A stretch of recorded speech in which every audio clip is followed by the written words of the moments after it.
Oh boy, am I not ready to kick off another list so soon after the first one, especially not about Chocopro, given that I feel as if I've said all that there is to say about the promotion already. But then again, I usually got nothing but good things to say about the promotion for the most part, so what the hell. I guess I'll try to keep it short this time around. Number 20.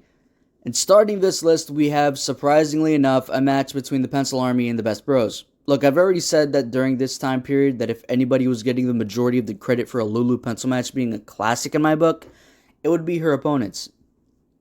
In this match in particular, the MVPs were the Best Bros, and mainly Suruga, given that she's my favorite wrestler to watch at the moment, and can you really fucking blame me? She's a joy to watch.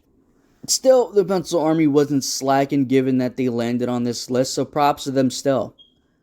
Number 19. Yeah, and speaking of the Pencil Army, here they are again on this list so soon after their last entry, this time against MonSuru.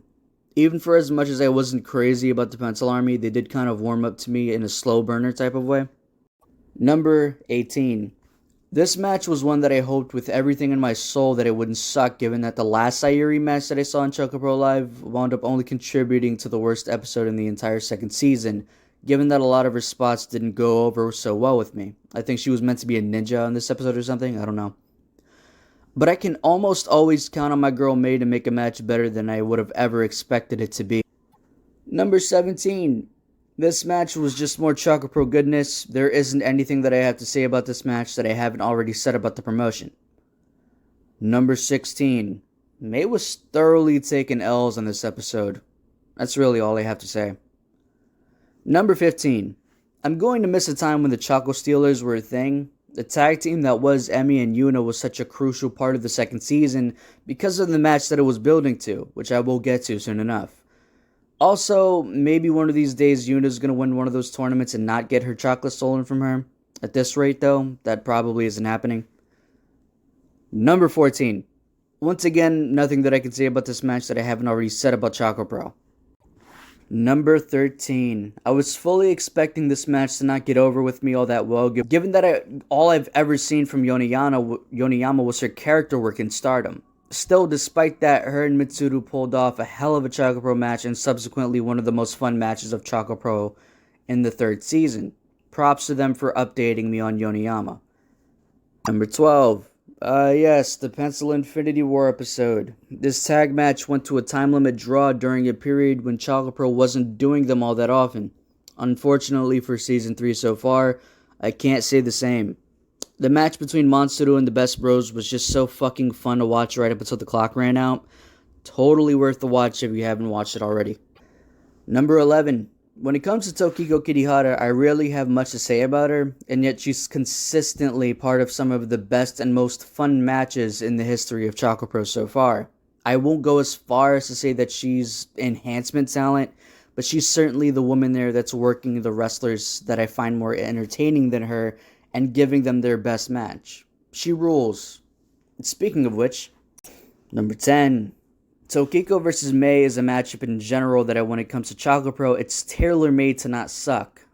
So not that I had much in the way of expectations when it came to this match, it was about as fun to watch as Chocopro is known for, and I probably should give Tokiko her just due credit after having already praised the likes of Suruga, because more often than not, Tokiko is the one playing a large part in making Suruga look really good in their matches together. Again, Tokiko rules. Number 9.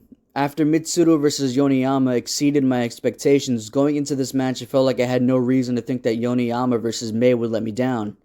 And it sure as fuck didn't. Really fun match. Also, Yoneyama is really fucking loud. Big headphone warning energy when it comes to her matches in this promotion. Number 8.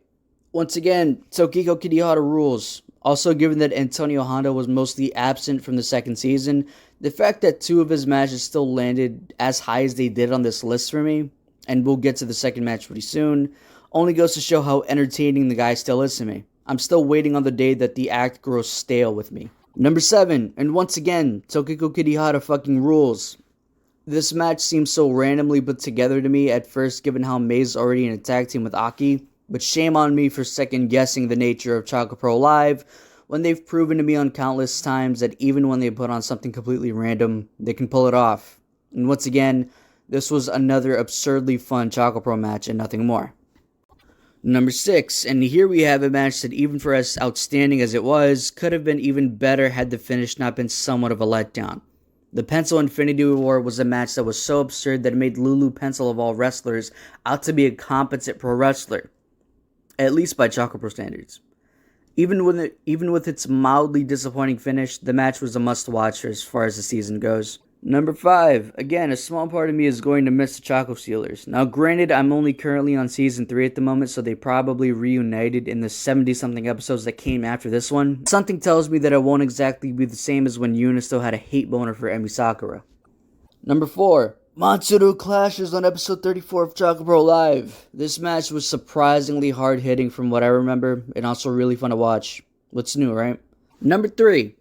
So on my top 19 matches list for Chocopro Season 1, I talked about how remarkably fun the tag match with Brooks and May versus Emi and Aki was.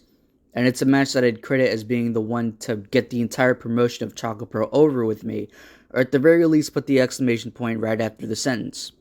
It was a match that sold me on the promotion and removed all doubt given how much fun I had watching it. And here in this match between Brooks and May on Season 2, I feel as if I have the same things to say about this match as well. It's one of the most fun matches in all of the history of Chocopro so far, and it gets a high recommendation for me if you haven't checked it out already. Number 2, and here we have the second and last Antonio Honda match on this list, with his absurdly fun match against Mitsuru Konno on the first episode of the second season. I think this match speaks for itself, honestly. It's everything that I wanted it to be, and that's enough said, honestly.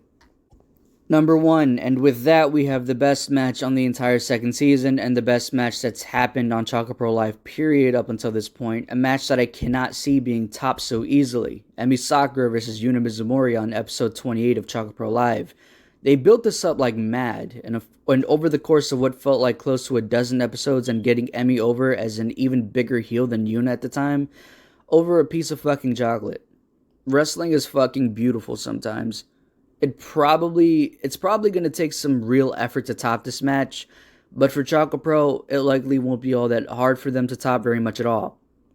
So yeah, that was my top 20 list for all the matches of ChocoProLIVE Season 2 that I found stupidly entertaining. Hopefully Season 3 can deliver something close to this level of quality that I've come to expect from the promotion as well.